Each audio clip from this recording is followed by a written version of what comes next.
Hey gang, what's going on? It's your guy, Mr. Fingers, coming to you live from the 405. I am in the Zagnif Mobile. Your boys at the gym about to get a little workout on.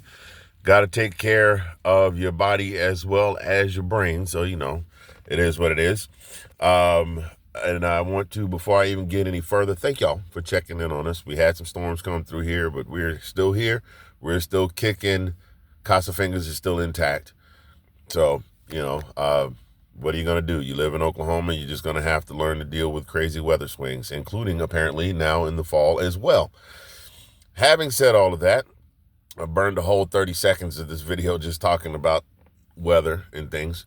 You know what I'm here for. It's college football Saturday. It's the day of the week that everybody looks forward to as soon as it becomes Sunday, from Labor Day weekend all the way through into January. College football Saturday. Crucial game today for the Dogs. They're in Oxford taking on Ole Miss. I'm not sure what the line is right now, but and several outlets have Ole Miss favored. We got to talk about the obvious. We know that Carson Beck has become a turnover machine. He was ridiculously efficient last year, Heisman front runner at the start of the season, and somewhere 3 games in, it got to a point where he just had to throw a pick every single game. It started with the Alabama game, and there's been a minimum of 1 every game, and for the last 4, he's thrown 2 or more interceptions. We know that can be an issue. We also know that Ole Miss last week hung a 50-burger, 60-burger on Arkansas, and they have scored lots of points in several games this season. But let's take a break. Let's do a breakdown of that. If you look at their schedule, here's what I'm looking at. Jackson Dart is a good quarterback. No question. Jackson Dart is a very good quarterback. And say what you want to say about Lane Kiffin. Lane Kiffin is a very good college coach. Thank you. Goodbye. However, I have no idea what that was all about. Lane Kiffin is a very good coach, posting at least 10-win seasons every year.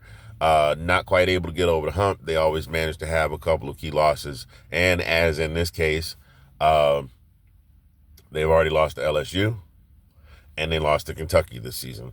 But the breakdown for me is, the important breakdown for me is, yes, let's address Carson Beck and his turnovers. Carson Beck did have multiple interceptions in the Texas game. But key factor in that game, the defense. You saw what they did to Quinn Ewers. You saw what they did even to Arch Manning. They had both of them running for their lives. They just could not generate any kind of defense. They couldn't generate anything on the ground or in the air against the Dogs' defense. That is the key. They scored 50 or more points against teams like Furman and Middle Tennessee and Georgia Southern. Now here we are in SEC play.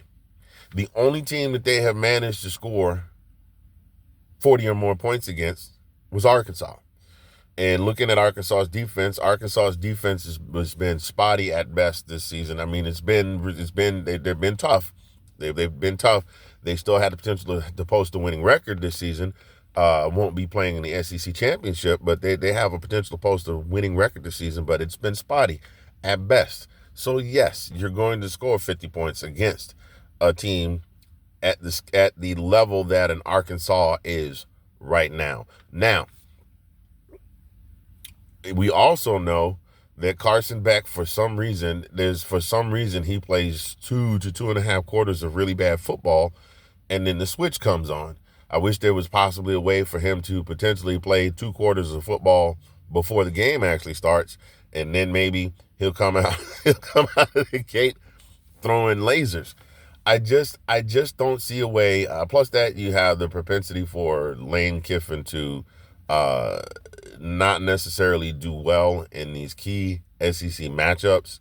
I mean, Bama and LSU, that has been the bane of his existence when we had the divisions in the East and the West and the SEC.